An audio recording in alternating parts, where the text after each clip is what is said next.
Thank you very much, ladies and gentlemen. I'm really pleased to participate in the European Business Summit, which is focusing on greening the economy. It's an issue of strategic importance, which is getting higher and higher on the agenda of the business community, but also on the agenda of the politicians, including the various institutions of the European Union, the Council, the Parliament, and the Commission. And I'm particularly delighted to explain what tax policy can do for a more green economy and for slowing down our common concern, climate change and the global warming. The role of European Union's tax policy is to promote the implementation of our flagship strategies. For example, removing tax-induced obstacles that hinder the proper functioning of the internal market will enhance the competitiveness of our economies and can result in higher growth rate and in more jobs. One of the flagship strategies of the European Union is the integrated energy and climate change policy. It was initiated by the Commission in January 2007, approved by the European Council in Berlin in the spring, and further elaborated recently by the Commission. Taxation is certainly a very effective instrument to influence the behavior of economic actors, the manufacturers, the traders, the hauliers, and certainly even the consumers. Taxing what is bad, implementing the polluter pays principle will help to attain our energy and climate change policy goals.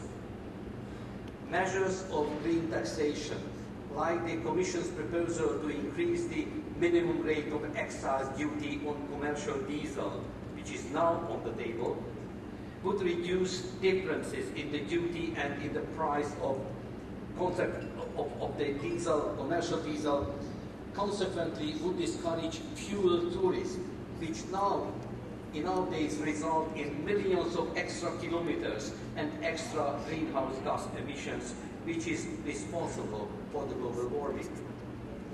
Another Commission proposal, which I would like to highlight, is on car taxation, to introduce a CO2 emission element in the tax base that would encourage customers to buy cars with lower emission.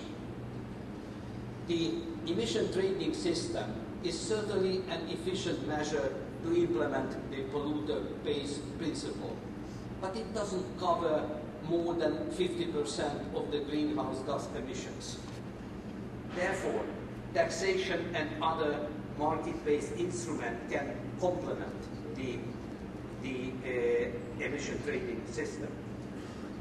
Last year, with my fellow commissioner, we published a green paper on the market-based instrument in order to launch a broad policy debate. This debate, which was going on through the internet, promoted the preparation of the review of the Energy Tax Directive, which is due by the end of this year. Our proposal is to split the tax on energy, which is currently based on the energy content, into two parts. One would remain to depend on the energy content, while the other would depend on the greenhouse gas emission, thus favoring the renewable energies. The Commission is now reviewing the reduced VAT system.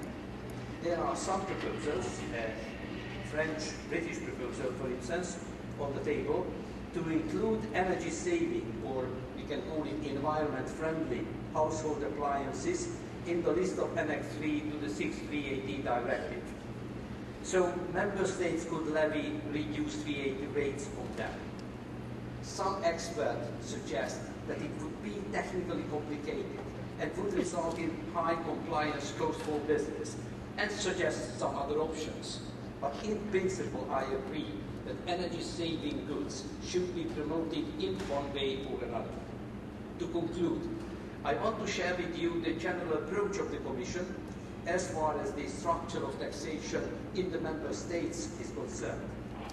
We encourage the member state to decrease the tax burden on labor and on the profit of corporations, and to balance it with increasing taxes on consumption, wealth and pollution. That would result in a win-win situation, enhancing competitiveness of our economies and attracting more direct investment from third countries. And at the same time, on the other hand, improving the environment, which is more than an important factor of the quality of life today, but having in mind the threat of climate change and the global warming, it is now a question of survival for the mankind. Thank you very much for your attention.